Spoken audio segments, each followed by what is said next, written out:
Ontario's early years were marked by survival and ambition. Settlers built towns from forested land. Forts guarded the waterways. And mills fueled a growing nation. When the wars ended and the resources were gone, many of those settlements were abandoned. Yet traces of that vanished world remain, waiting to be found. At Balaclava, wooden buildings and a rusted sawmill still line the road. Remnants of a lumber town that stopped operating over a century ago. Albion Falls still flows through the same channel that once supplied power to factories along its gorge. At Fort George, the fortress stands reconstructed on the site of battles fought during the War of 1812. Stay with me as we uncover Ontario's most extraordinary wonders, where rare discoveries and forgotten mysteries might change the way you see this province forever.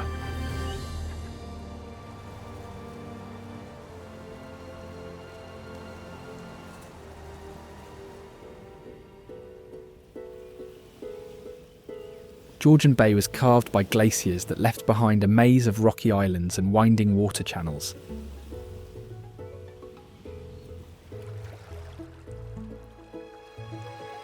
Its turquoise colour comes from limestone particles suspended in the water, the same mineral once used to build skyscrapers in nearby cities.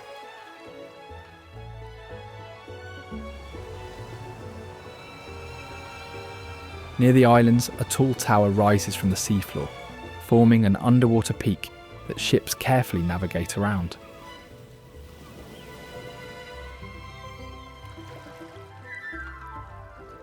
Salt spray burns the few plants that try to grow on the bare stone, leaving much of it exposed and bare.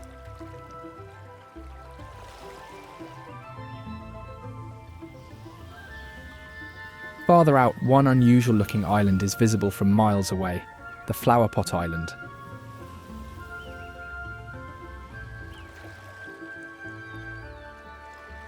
Its water is so clear that newts can be seen crawling along the lake bed from the boardwalk above.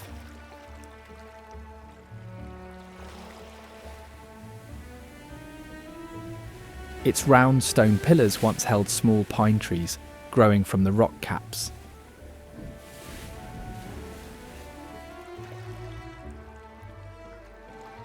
Cliff faces nearby show scars from 1800s, dynamite attempts that blasted curved gouges into the rock.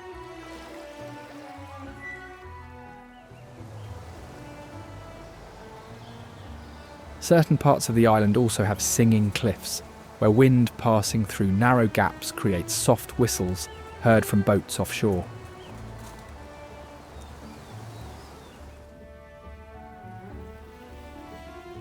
Trail guides often dare visitors to toss pebbles onto the flower pot rock platforms without falling in, though none succeed without getting wet.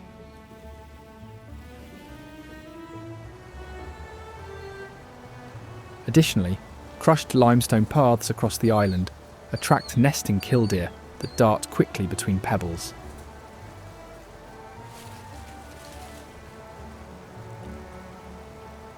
Their call matches their name, a sharp kildee, repeated non-stop to warn others away.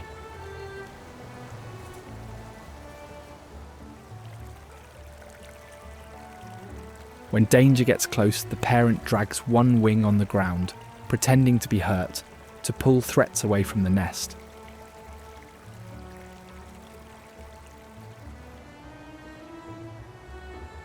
These birds are born ready to run. Chicks leave their eggs and walk within hours of hatching.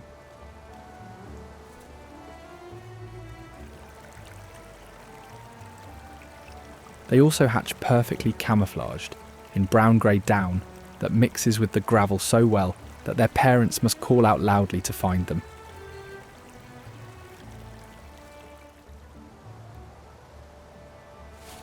Bold black and white stripes frame their faces, with two dark bands across their chests that look like targets painted on their body.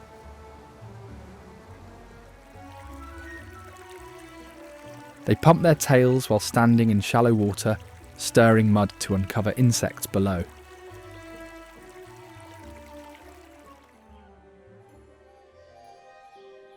Balaclava was named after the battle in the Crimean War, chosen by settlers who admired the soldiers' bravery.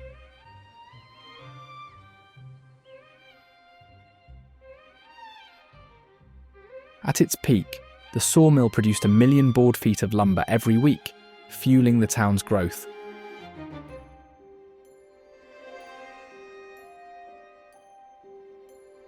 Wooden buildings stood on stilts to keep moisture from the mill pond from rotting the floors, while a red brick tower burned sawdust safely under a domed cap to prevent forest fires.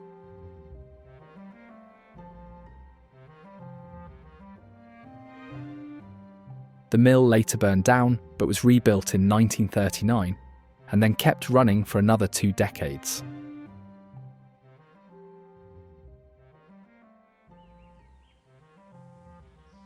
A nearby 2-storey building stored tools on the ground floor and gave workers a place upstairs to dry their clothes between shifts.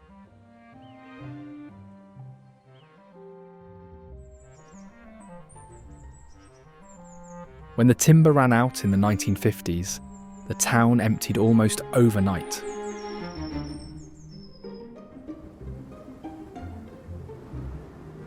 The Chelton and Badlands formed in the 1930s when farmers overgrazed their fields, stripping away topsoil and exposing Queenston shale beneath.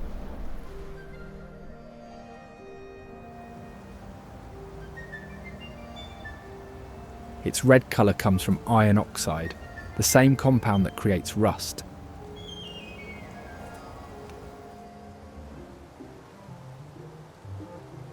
Thin green lines cut through the shale where water washed away the iron, turning it grey-green.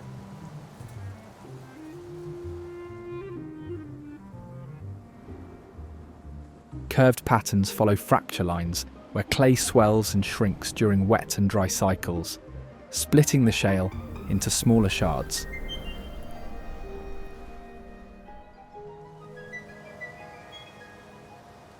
Visitors cannot walk on the hills because each step speeds up erosion and wet clay leaves permanent stains on clothing.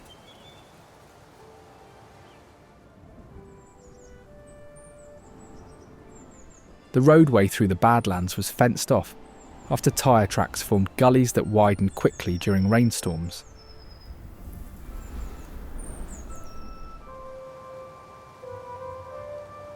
Occasionally, birds such as Baltimore orioles visit to weave intricate nests from spring fibres.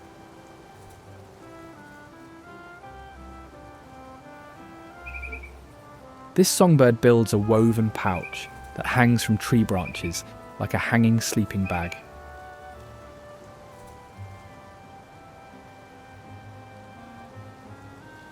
Orange and black feathers cover its body in a pattern so vivid it can be seen from over a mile through the dense forest.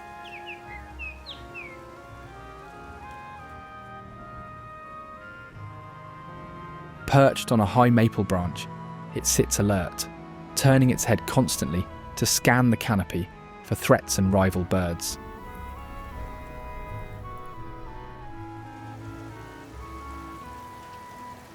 Additionally, the Baltimore oriole also lines the nest interior with feathers from its own body, creating an insulated chamber that keeps eggs warm during cold spring nights.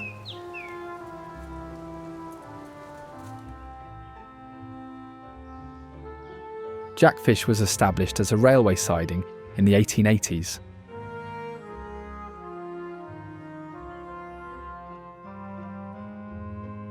Building 1 mile of track through the rocky Lake Superior shoreline cost $700,000.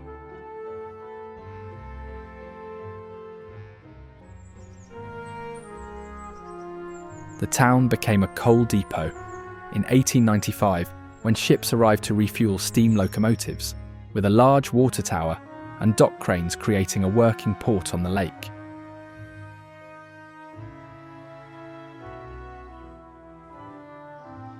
Life here became unsustainable when trains switched to diesel and no longer needed coal, removing the port's only purpose and all jobs almost overnight.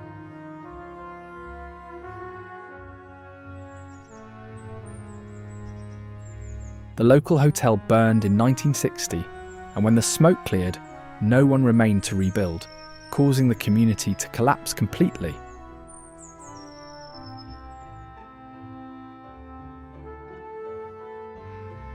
Now, rusted vehicles lie abandoned in the bushes behind homes, left to decay after families evacuated.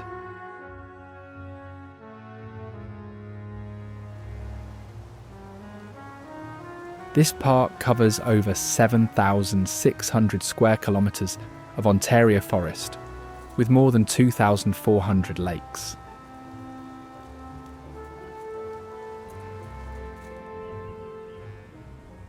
Its boreal trees form a thick canopy that sometimes completely blocks sunlight.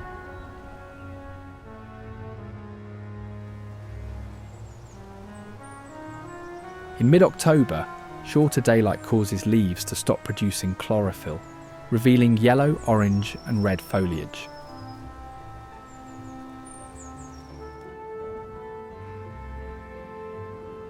During storms, wind can howl through the trees and crash branches nearby, sometimes trapping visitors inside cabins until morning.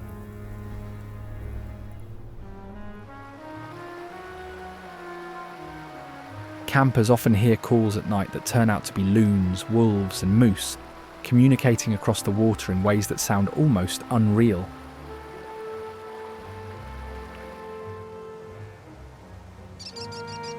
The American kestrel also visits this site, startling tourists while hunting near campsites.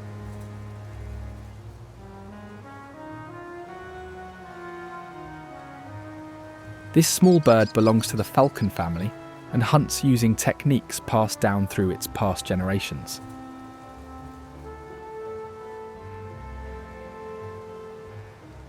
Kestrels perch on tree snags overlooking meadows, scanning for grasshoppers, dragonflies, and voles below.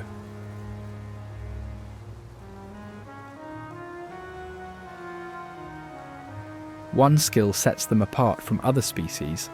They hover in mid-air like helicopters, staying perfectly still while their eyes track movement on the ground.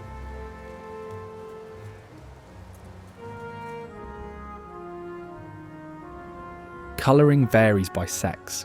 Males show slate blue wings, while females wear rufous tones, making identification in flight easy.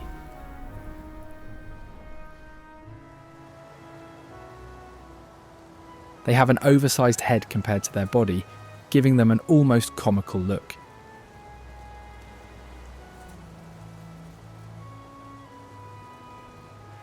When alert, they bob their heads to judge distance and speed, and often fly to Muskoka High Falls, where rising thermals help them hover more easily while catching prey.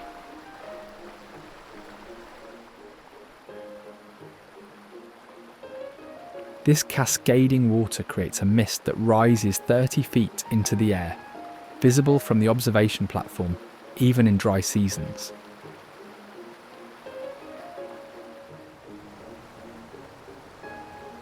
A wooden bridge crosses above the falls, and hikers report that, in heavy rain, the entire structure shakes from the force of water below.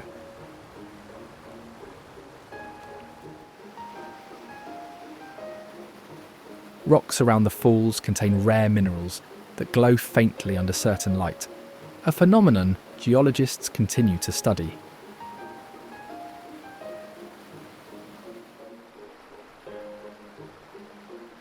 During spring melt, the water's roar becomes so loud that visitors cannot hear each other speak, yet the sound feels oddly calming rather than chaotic.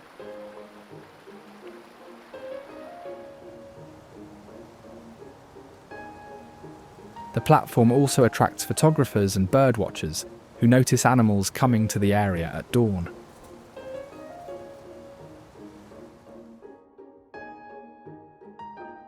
St. Raphael's was built in the early 19th century for a growing Highland Scottish community, hosting mass and parish activities before the fire.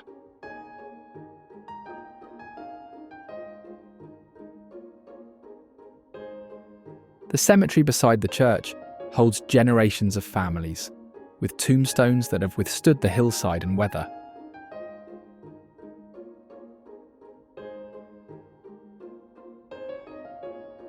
A bell chamber and its ropes survived the blaze.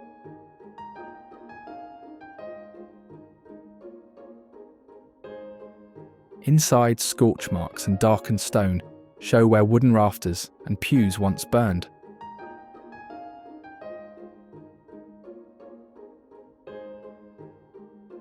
Outside, the stonework shows centuries of weathering, with ivy and lichen growing through the mortar and slowly aging the ruin.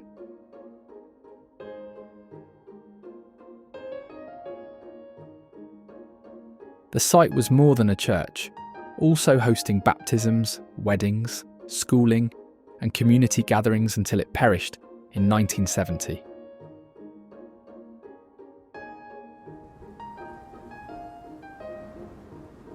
Lake Erie is the shallowest of the Great Lakes, freezing solid in winter and trapping ships as ice grinds against their hulls.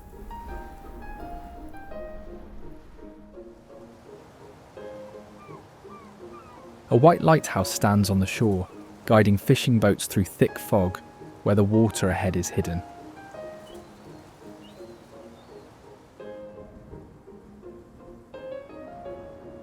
Winter ice forms in patterns like shattered glass, with thin sheets colliding and stacking to create jagged formations along the shoreline.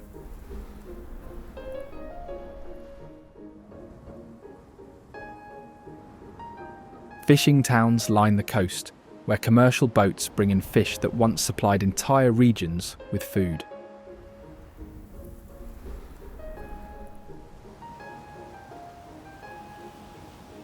Nickel Beach also draws swimmers and explorers searching for rare minerals carried ashore by the waves.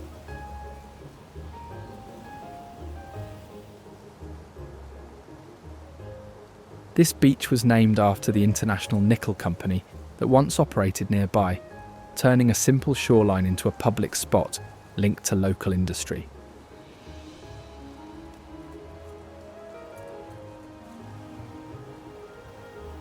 Cars, trucks and boats still park on the sand, a long tradition that makes the area feel more like an open lot than a typical beach.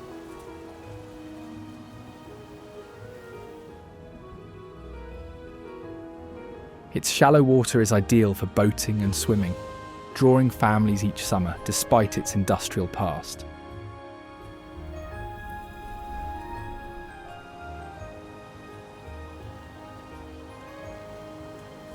Visitors launch small boats and paddle near the shore, where the lake bottom stays clear and easy to see.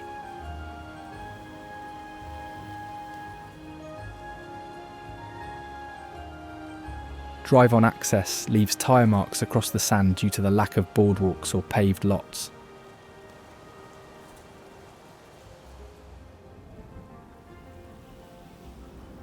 Across the water, the white lighthouse at Point Albino marks the lake's navigation boundary.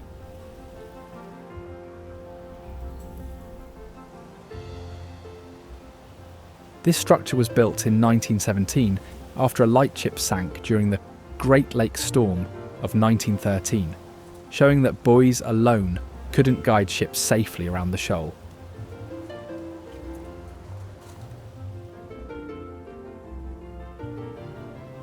Built in classical revival style to match nearby summer estates, it's often called the Taj Mahal of the Great Lakes for its unique design.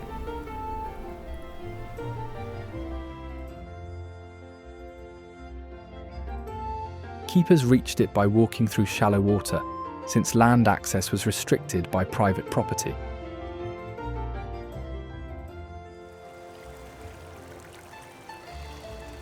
Spotted redshanks visit the lake and its lighthouse from Eurasia during migration, appearing suddenly in coastal marshes where they feed.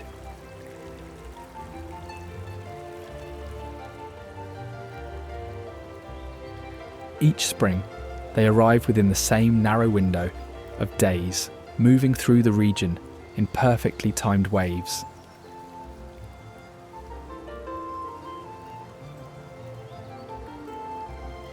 Their bodies shift with the seasons, grey in winter and dark with white spots in spring, almost like two entirely different birds.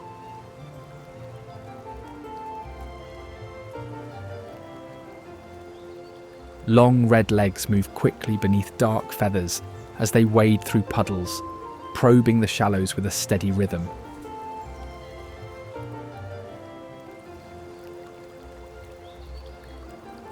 Sharp, pointed faces help them spot prey in cloudy water where other shorebirds often miss it.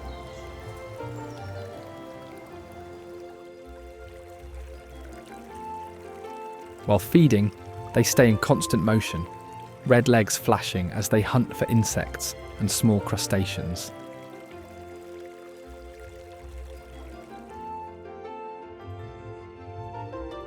Fort Henry was built between 1832 and 1848 as a citadel to defend the harbour, nearby canals, and naval dockyard from enemy attack.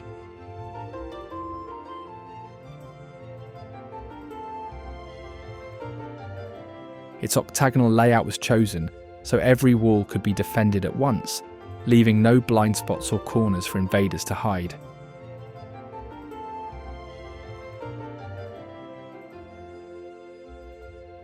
Inside, the parade square contained 5 massive underground cisterns that supplied all the fort's water for sieges lasting weeks.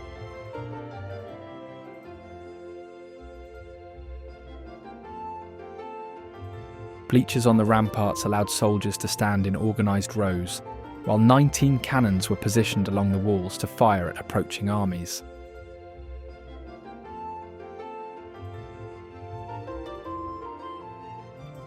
A dry ditch with stone-faced walls also surrounded the site, exposing attackers to rifle fire from loopholes.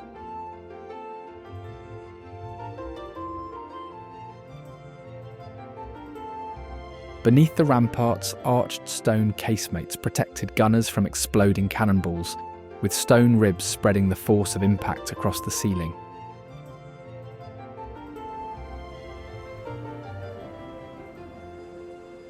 Tobermory is at the northern tip of the Bruce Peninsula, on the territory of the Saugeen Ojibwe Nation.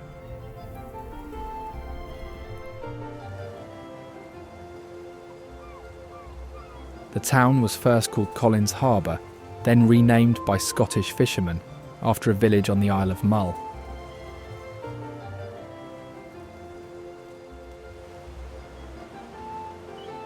Early settlers attempted farming, but soon turned to logging when the rocky soil proved too poor for crops.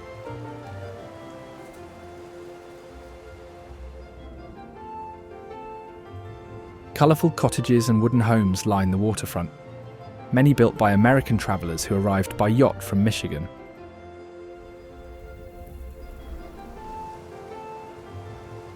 The pine-covered terrain that once challenged newcomers now draws hikers and visitors from across the region.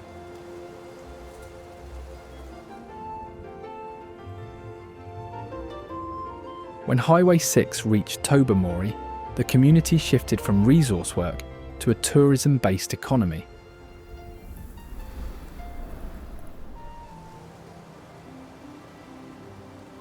Big Tub Harbour is now the main gateway to Fathom 5 National Marine Park, where 24 preserved shipwrecks rest beneath the clear water.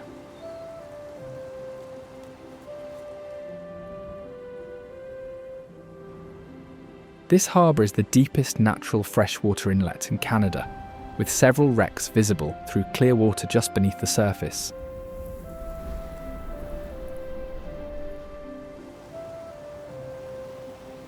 The Big Tub Lighthouse, painted white with red trim, replaced a single lantern pole once used to guide ships through the narrow channel.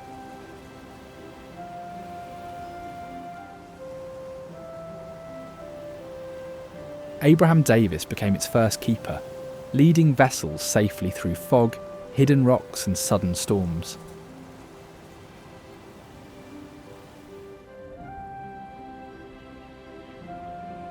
Many ships were lost here due to poor visibility and unpredictable weather near the rocky entrance.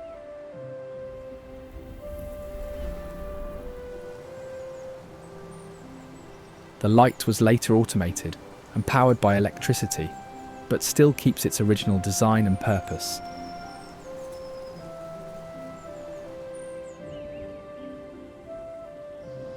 Ouimet Canyon is a wide gorge northeast of Thunder Bay in Dorian, Ontario, stretching for 2 kilometres with cliffs that drop steeply to the valley floor.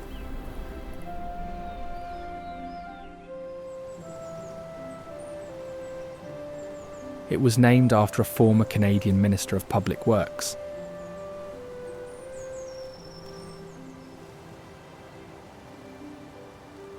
Local legend says a giant named Ouimet was turned to stone by a spirit and placed on the canyon wall to guard the grave of Naomi.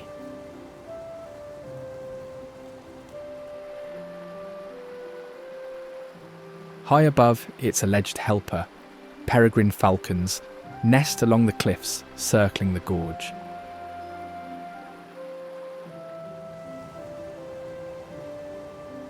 These are sleek, powerful birds that live along the canyon and other rocky cliffs across northern Ontario.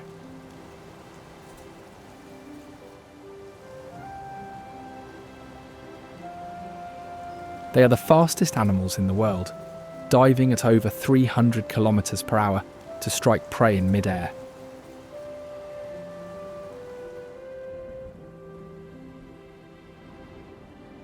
During these dives, they fold their wings tight into a boomerang shape to reduce drag and stay in full control, even at extreme speed.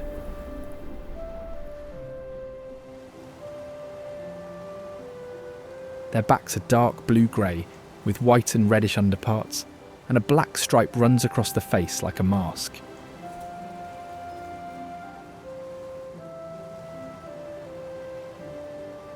Eyesight 8 times sharper than a human's lets them spot prey from great distances and even see ultraviolet light.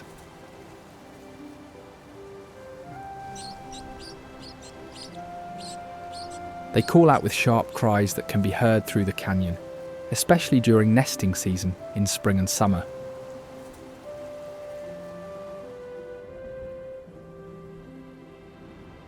Silver Islet was one of the world's most productive silver mines, with a single shaft extending far beneath Lake Superior.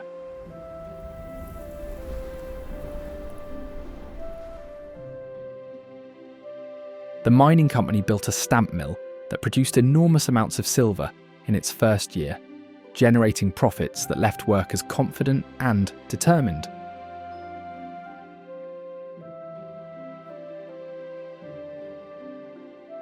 A massive breakwater was built around the island with a base holding 50,000 tonnes of rock to prevent flooding.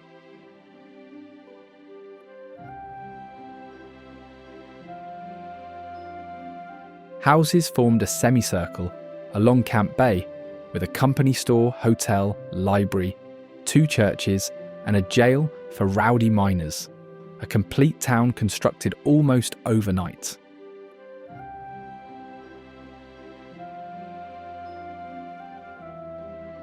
The blue wooden buildings that remain are original structures from the 1870s, lasting despite the harsh storms.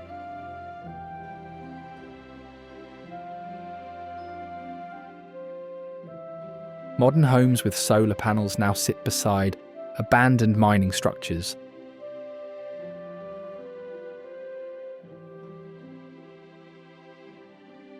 Mining continued only until reaching new veins required expanding shafts further under the lake.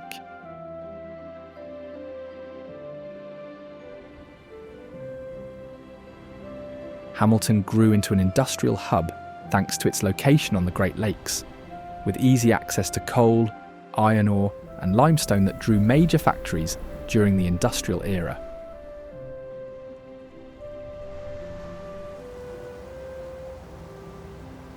The city is divided by an escarpment ridge, with factories and port facilities along the waterfront and residential areas spreading across the plateau above.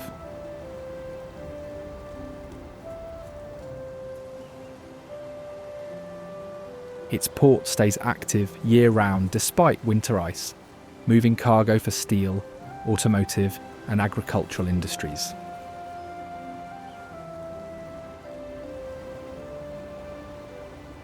Over time, Hamilton shifted from a railway town to an industrial centre, attracting American branch plants seeking nearby resources, steady power, and access to growing markets.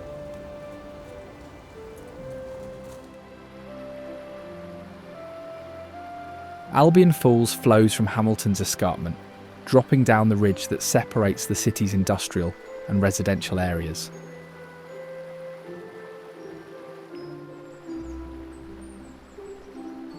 Rock from the ridge was once quarried for construction and later reused in gardens and local structures.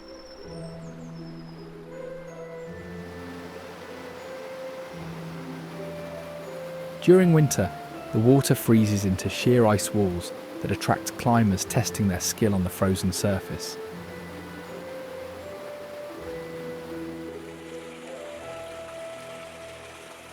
The site was once considered a potential freshwater source, but engineers abandoned the plan after finding the rock layers too unstable.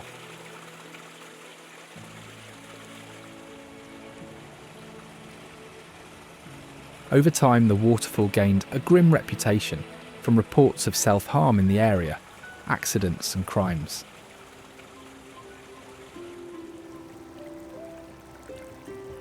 Today, only raccoons that roam freely around the falls are unfazed by the stories that keep most people cautious.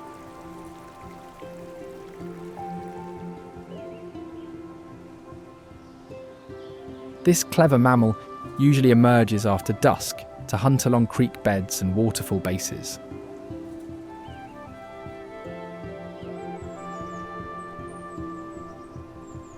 Raccoons have distinctive facial masks and front paws with sensitive fingers, able to open containers and grasp food with precision.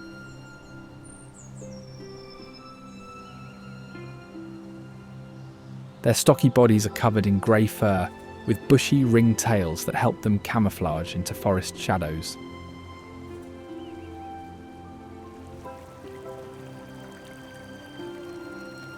They constantly sniff for food in creek water, under logs and in soil, guided by sharp scent detection.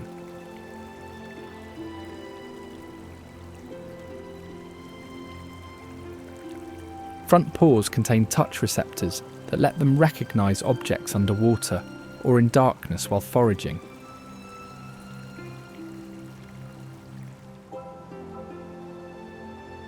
During the day, they rest in hollow trees or old dens lined with leaves in safe forest spots.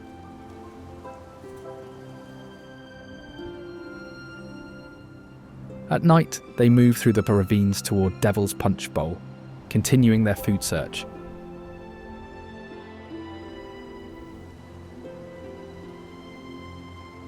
This gorge lies within the city's escarpment, showing layers of rock from different geological periods compressed into one clear cross-section of Earth's history.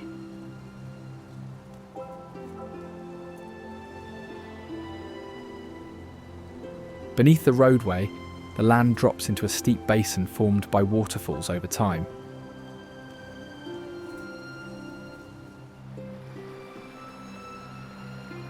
The name came from locals who linked it to moonshiners selling illegal alcohol nearby, calling their trade the Devil's Work.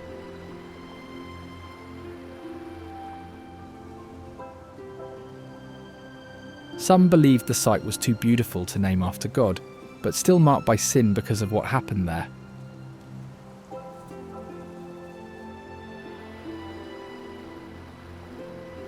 Workers who drank the liquor before climbing down often slipped and passed away, and during Prohibition, several fatalities each year were expected at the Punch Bowl.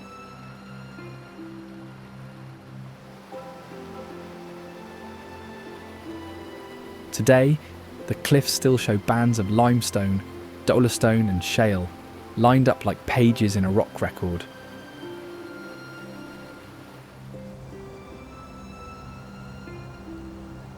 Ottawa began as a lumber mill settlement set up by American settlers who saw the timber resources along the river valley.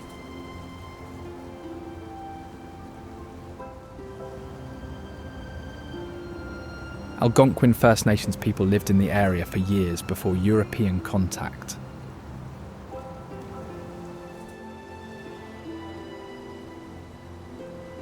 A major fire in the early 20th century destroyed much of the city, including government buildings that had to be rebuilt completely.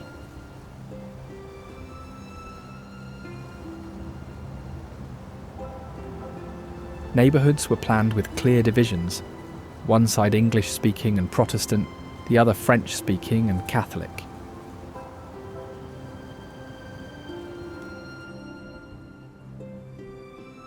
Waterways and rail lines connected the city to distant markets, supporting trade in timber and other goods.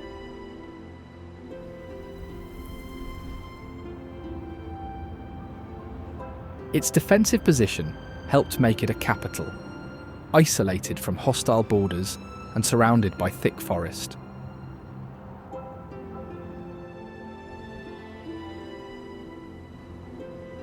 Furthermore, the government district rises along Parliament Hill, overlooking neighbourhoods and waterways and dominating the urban layout below.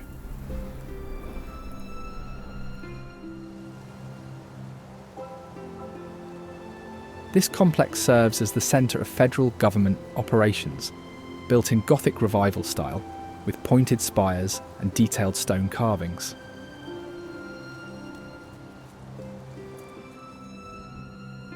Constructed from limestone quarried nearby, the buildings took years to complete, with workers hand-carving the decorations.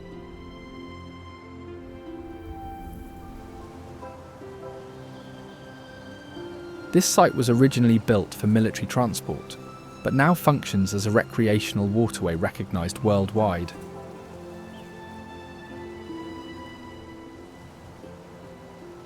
The canal was one of the first designed specifically for steam-powered vessels.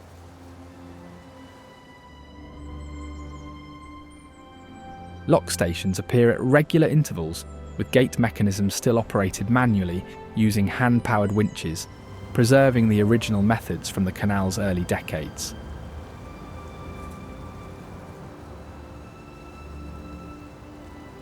In autumn, trees along the banks reflect colourful leaves in the calm water, drawing photographers and tourists.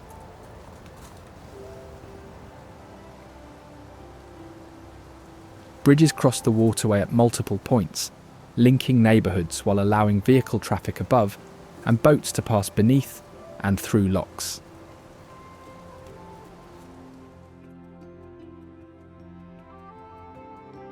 In winter, the canal transforms into one of the world's largest skating rink.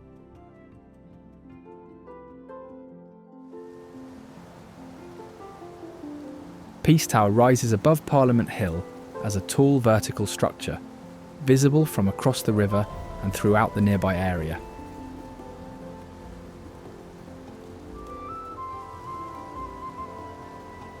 It was built as a memorial to honour military sacrifice and national history, forming a symbolic centre for ceremonies and official events.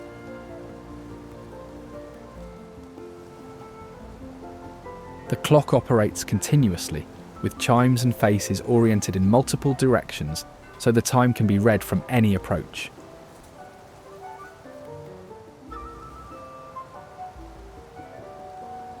A memorial chamber at the tower's base holds records and names of historical significance, preserving important national documents.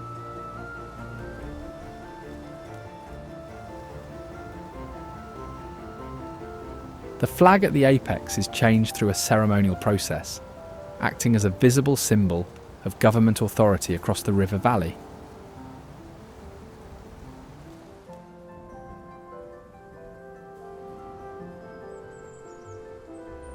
Fort George was built to protect British territory after control of a nearby fort shifted to the Americans, making it essential for regional defence.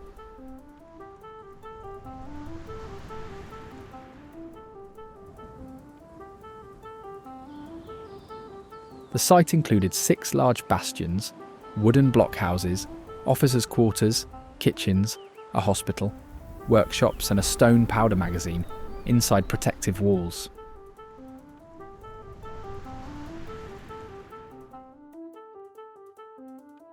During conflict, it acted as military headquarters for British forces, with soldiers, militia, and First Nation allies living and working within its boundaries.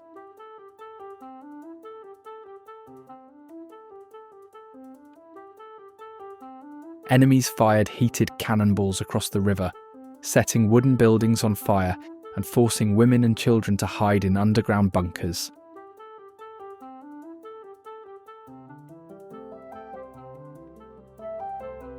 After capture and occupation, the fort was reclaimed and rebuilt, eventually preserved as a historic site, with reconstructed buildings and original structures.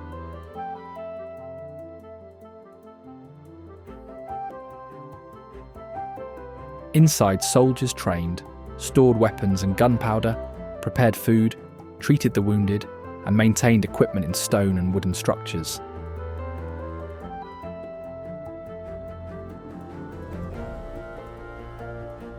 Visitors can now walk through blockhouses, officer residences, barracks and fortification walls to experience daily military life during the conflict.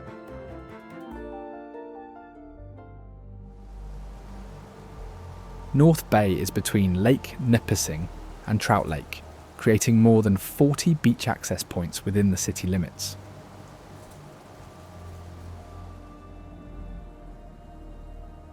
During the Cold War, a fortress was built 600 feet underground beneath the Armed Forces base, including a barbershop, medical centre and gym.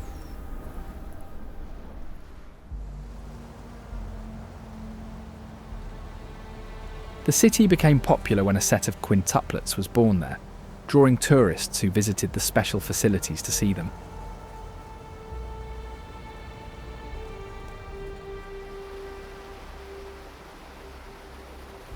From North Bay, waterfall trails wind through forests toward Duchesnay Falls.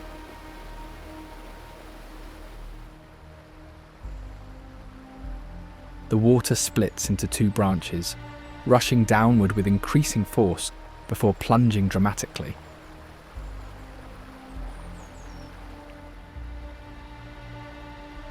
A guardian spirit is said to watch over the falls on Nipissing First Nations land, protecting the waterway and those who visit.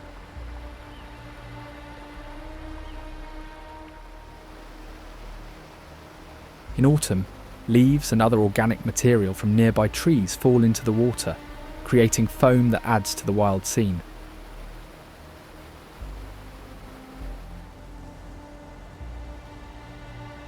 Above the cliffs and trees, red-tailed hawks circle, hunting small animals along the water's edge.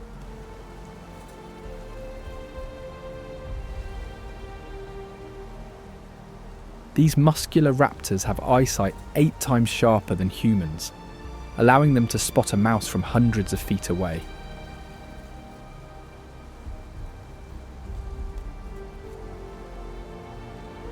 Their screech is loud and harsh, lasting 2 to 3 seconds, and grows even more deafening when defending a nest from intruders.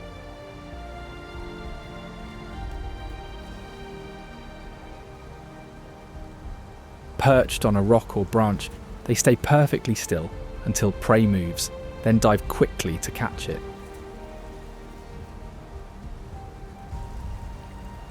Their call sounds like a weak steam whistle, so recognisable that filmmakers often use it whenever they show eagles on screen.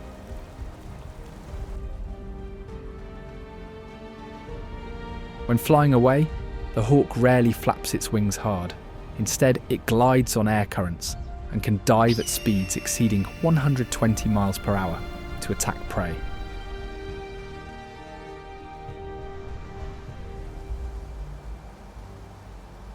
Their body has a special skill called kiting, holding perfectly still, in the air with wings stretched open, like a kite held by a string, while scanning the ground below.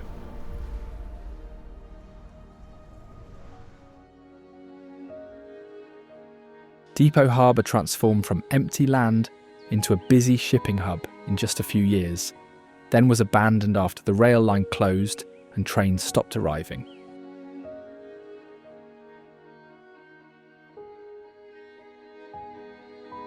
At its peak, trains came and went every 20 minutes, making it one of the busiest ports on the Great Lakes and rivaling other major shipping centres.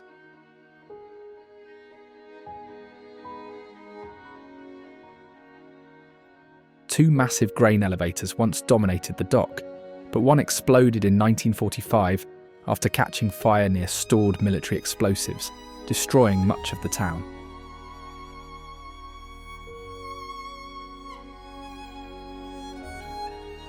Concrete foundations and rusted steel bollards remain at the crumbling docks, where cargo ships once loaded and unloaded grain constantly.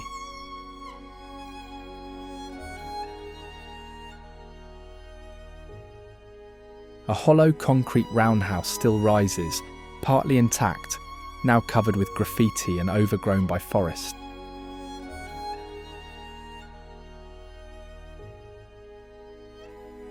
Meanwhile, a wooden boardwalk crosses an old water pit, letting visitors walk over the concrete docks that once handled the largest cargo ships on the Great Lakes.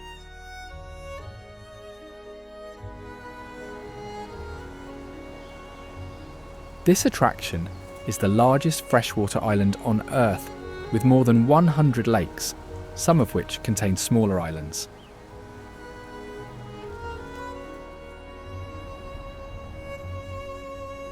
Glaciers shaped its limestone cliffs and rock formations, smoothing the bedrock into unusual patterns over time.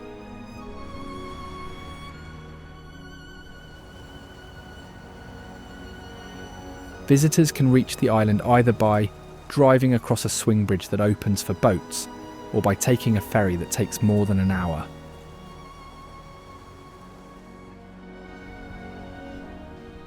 Flat rock plains called alvars cover parts of the island, where almost nothing grows except rare plants.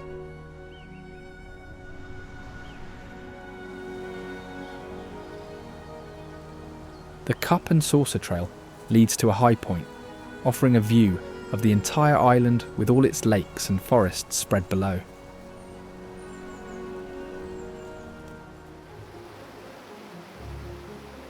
At the island's edge, Whitefish Falls tumbles through forest, with water crashing over rocky steps.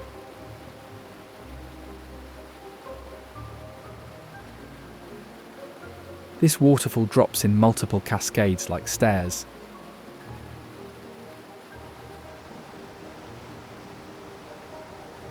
In winter, frozen sections change the sound, creating hollow echoes as water flows beneath the ice.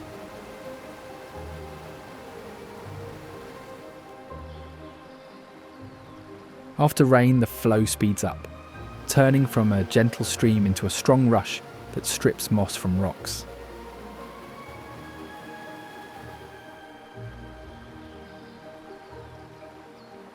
Swimmers who dive into the pool below feel currents pulling them sideways toward rock caverns.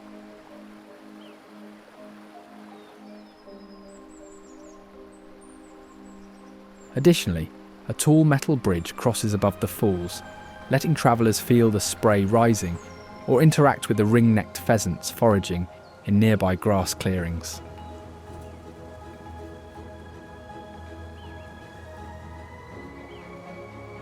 This bird has feathers in copper, gold and green that shimmer differently depending on how sunlight hits them.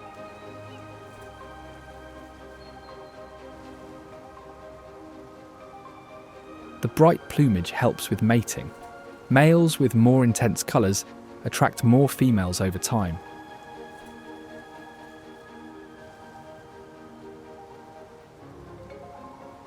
Red patches of bare skin around the eyes swell when the bird becomes excited or feels threatened.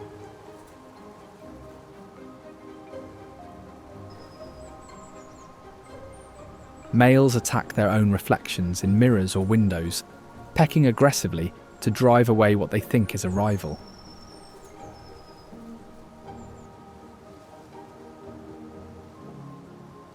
Its long tail drags on the ground when walking, yet the bird can still take off quickly when startled.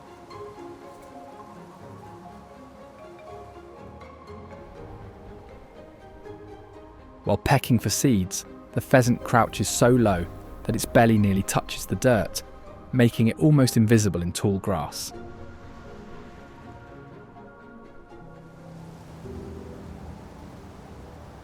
After a major fire destroyed the wooden downtown, Kingston banned wood and required builders to use limestone, earning it the name Limestone City.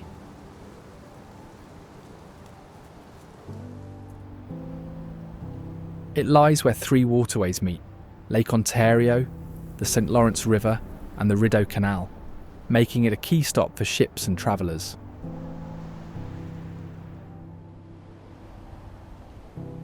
Fort Henry overlooks the area, while Martello towers once lined the waterfront to defend against attacks from the United States.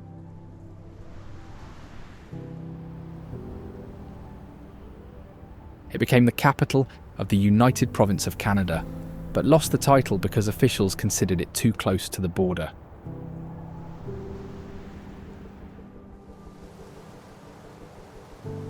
Limestone from beneath the city was carved to construct over 1,600 buildings that still retain their original stone facades.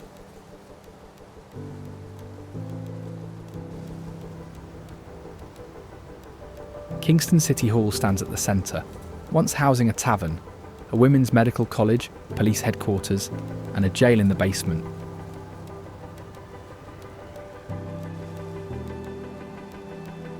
The building was constructed of limestone in a T-shaped design and served as a town hall and market. During the 1800s, a bank, post office, theatre, and church groups rented spaces in the building.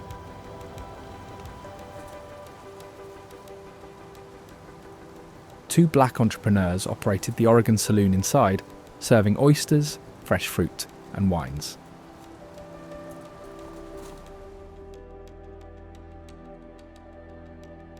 The building also housed Kingston's original police headquarters, with basement cells until 1906.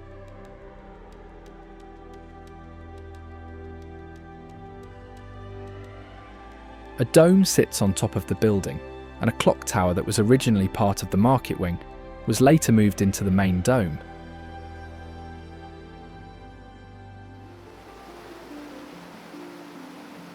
The Kakabeka Falls plunge with such force that they have carved a deep gorge into the bedrock, creating a permanent mist that rises from below.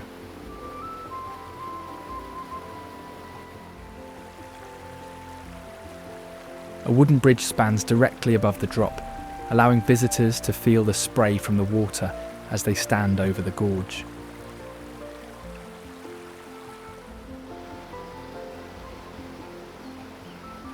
Locals once believed a princess jumped over the falls to divert enemies and protect the village below.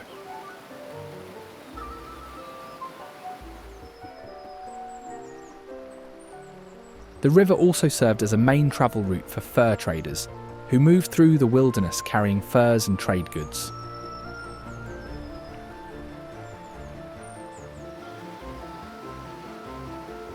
Today, park rangers report that compasses can fail in certain areas of the gorge due to magnetic minerals in the rocks.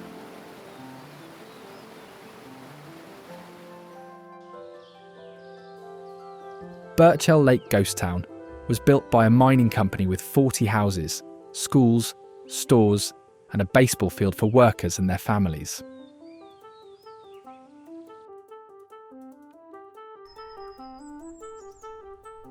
The mine extracted £102 million of ore in just 10 years, earning the company massive profits before the town was abandoned.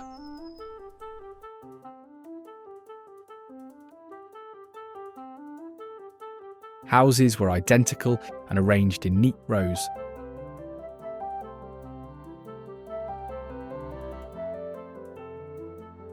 When operations stopped, the company left the town intact. A gas station, school, general store and post office all empty, because finding a buyer was impossible.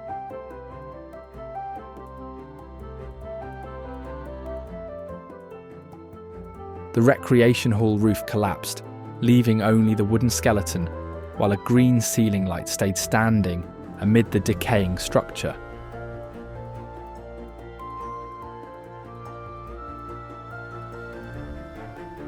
Some houses fell apart over time, while others were demolished by the government after the site was ordered to be rehabilitated.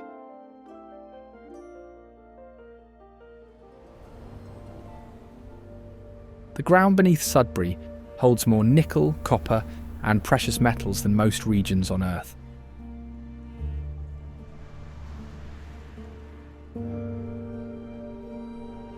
Miners once stacked cordwood and ore in massive piles, setting them on fire for months and creating smoke clouds so thick they ruined plants for miles.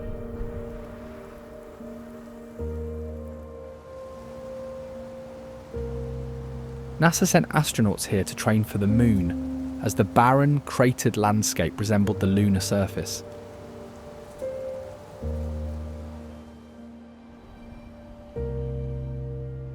The city is surrounded by over 2,000 lakes that freeze solid in winter, allowing residents to drive trucks across the ice to reach fishing spots and cabins.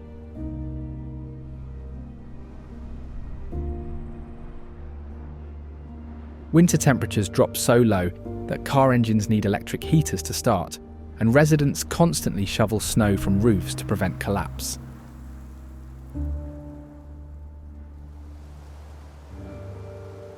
Over time, Sudbury evolved from a mining town into a centre for science and culture, hosting museums that attract visitors to this remote northern region.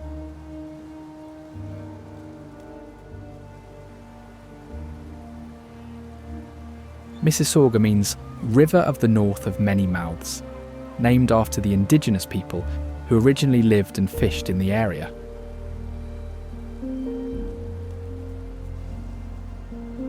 Credit River powered early mills and factories, turning the region into an industrial centre before railroads connected it to Toronto.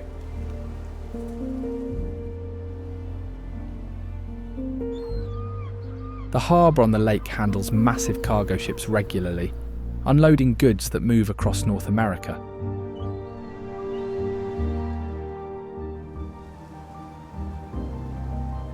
Moreover, the city grew from a small farming community to a population of over 700,000, becoming one of the fastest growing cities in the province.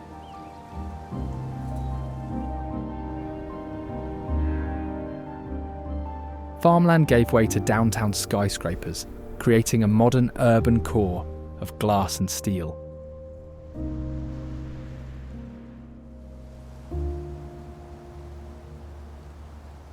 Suburban neighbourhoods were built in grid layouts connected by highways, allowing residents to commute easily.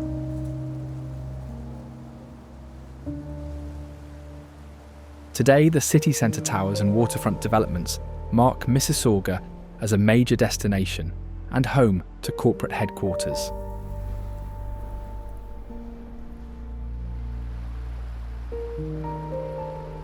Niagara Falls consists of 3 separate waterfalls: the American, the Bridal Veil, and the largest, the Horseshoe, shaped like a giant curved blade.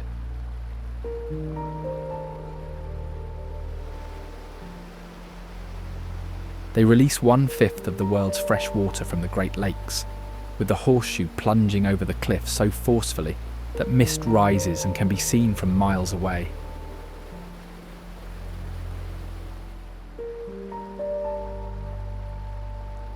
A bridge spans the river above, carrying both vehicles and pedestrians.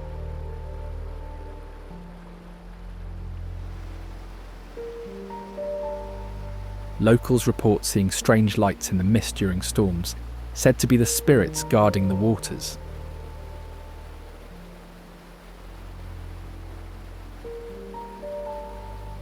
Below, boats take passengers into the spray zone, where they feel the power and hear the roar as if standing inside a thunderstorm.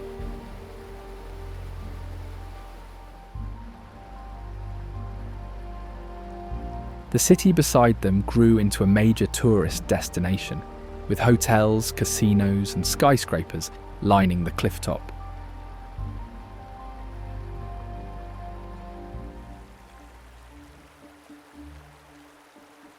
Niagara Glen Nature Reserve lies just downstream.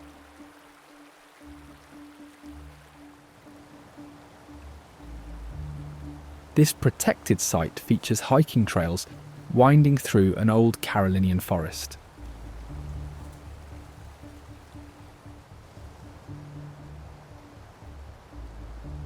Fossils in the rocks show coral, trilobites, and sea lilies, proving the entire area was once covered by a salt sea that dried up when the continents shifted.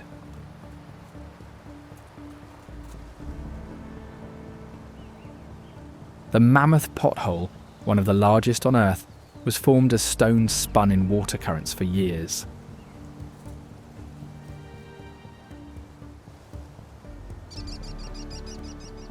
Here, birds like the American robins are the smug residents, nesting confidently in the old-growth cedars and hopping across the boulders as if they own the place.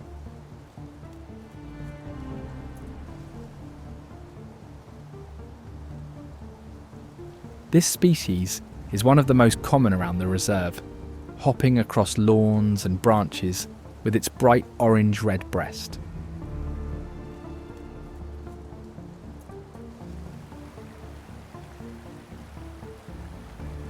Robins perform a behaviour called anting, crouching low and folding wings against the ground, while using their heel to scrape and clean feathers with insects.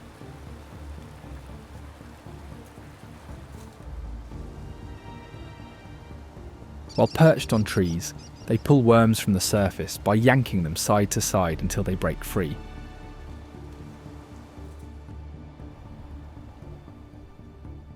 They build nests from grass and twigs by pressing materials with one wing, creating a cup reinforced with mud, and raise multiple broods in a single season.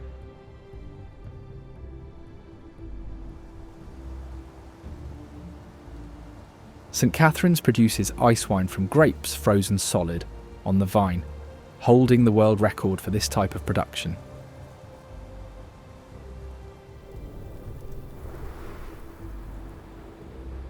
The harvest happens when temperatures drop low enough to freeze the grapes, and workers pick and press them while frozen. One vine yields just enough juice for a few bottles.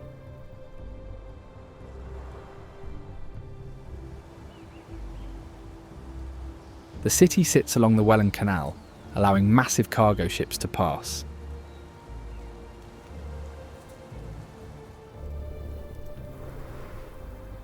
In winter, residents skate on frozen ponds and lakes, sometimes walking across the ice to reach islands and fishing spots.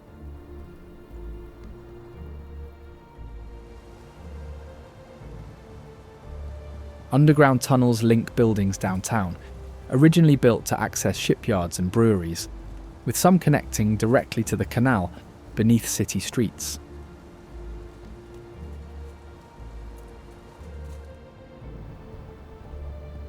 From the harbour, brown river water from upstream mixes with blue lake water, creating a clear colour boundary.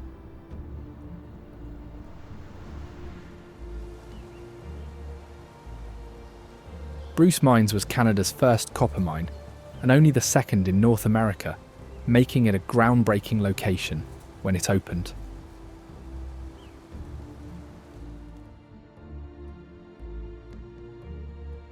The town earned the nickname Jewel of Lake.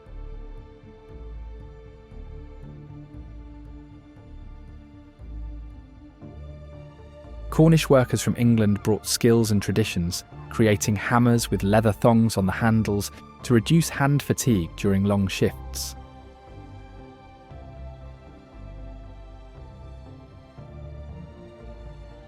In 1862, a massive bushfire destroyed many wooden homes, forcing residents to rebuild while mining continued underground.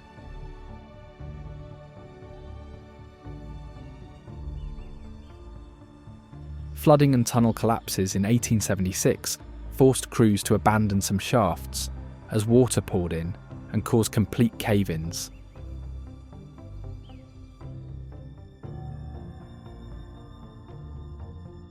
Later, when copper prices fell and ore quality declined, most residents left for jobs elsewhere, leaving behind broken equipment and empty structures.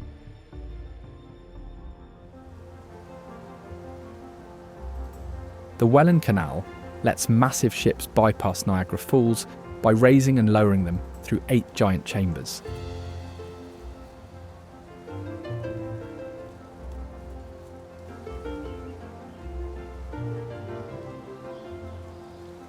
It links Lake Ontario to Erie, enabling cargo vessels to travel between the Great Lakes system despite differences in water levels.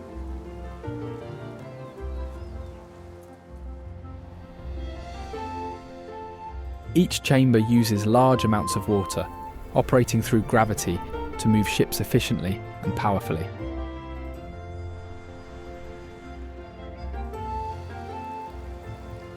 A bridge spans the canal, with steel trusses and arches, its 2 towers acting as control centres where operators monitor vessels and manage traffic.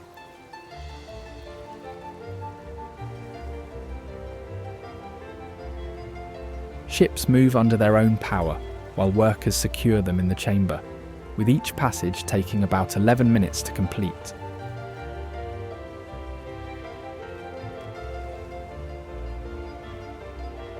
On busy days, up to 32 vessels pass through a single chamber, which makes the canal one of North America's busiest cargo routes.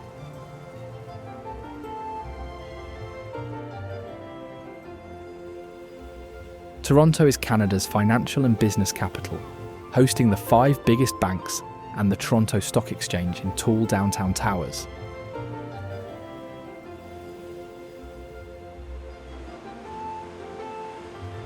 The city grew into a hub because its natural harbour connects to Lake Ontario, making it ideal for shipping and commerce.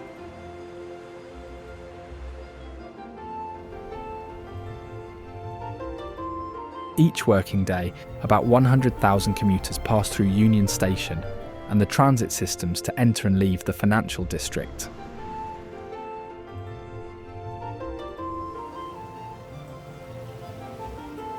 Downtown buildings link through the PATH, an underground tunnel system that lets workers move between offices and shops without going outside.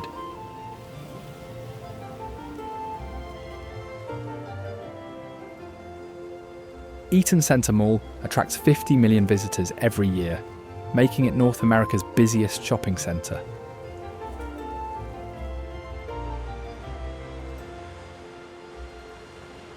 The waterfront bustles with cargo ships transporting goods across Canada, while streets just inland pass by famous attractions like Casa Loma.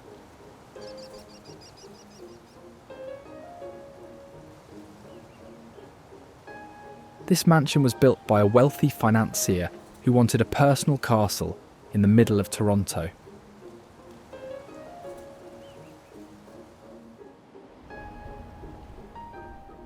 Gothic Revival design features twin sandstone towers and turrets, modelled after European medieval castles.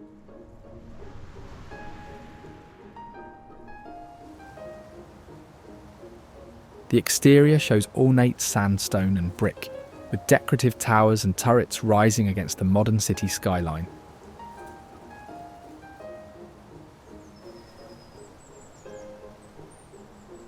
Inside, 98 rooms include 21 fireplaces, a private telephone exchange, and an oven large enough to cook an entire ox.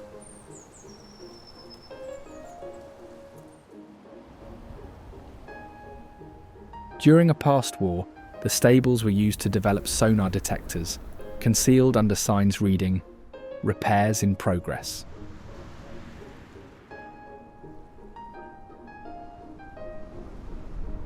Today, Casa Loma welcomes visitors with a restaurant, event spaces, and secret passageways to explore.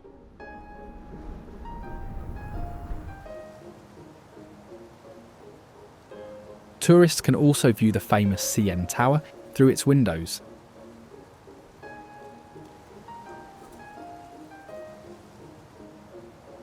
This is one of the tallest freestanding structures in the world, dominating Toronto's skyline with a pointed antenna reaching into the sky.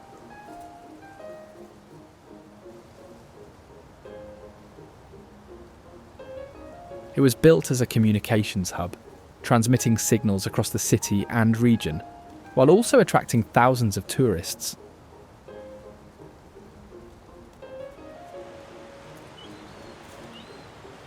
The main pillar is a hollow hexagonal concrete column with 3 supporting legs, giving it the appearance of a camera tripod from below.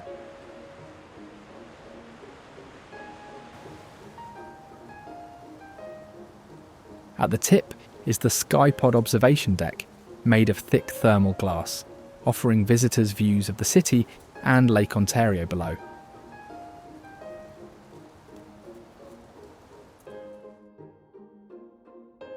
Inside, the 360 restaurant rotates fully every 72 minutes, moving so slowly that diners barely notice the changing view.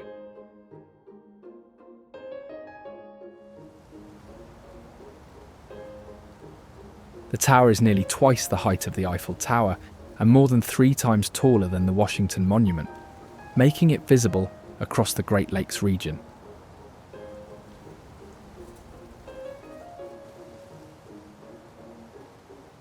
Oakville is located on Lake Ontario's shore with over 1,400 hectares of parkland, creating a town focused on outdoor activities and green spaces.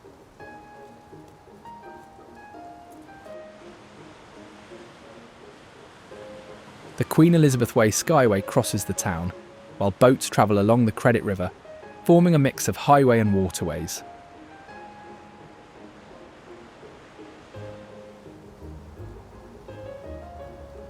Beyond the town limits, farm fields stretch out, offering a clear contrast between suburban streets and active agriculture.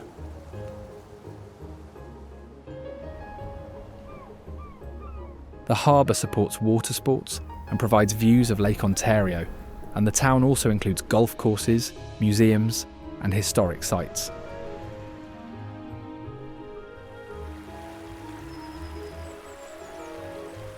Bronte Creek Provincial Park features waterfalls and natural areas, allowing residents to experience nature just minutes from home.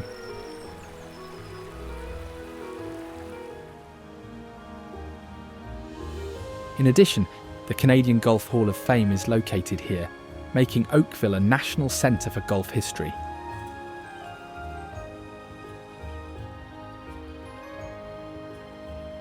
This is Ontario, a land of hidden wonders and remarkable architectural marvels. Now, if you don't want to miss the most unreal wonders of Washington State, check out this video.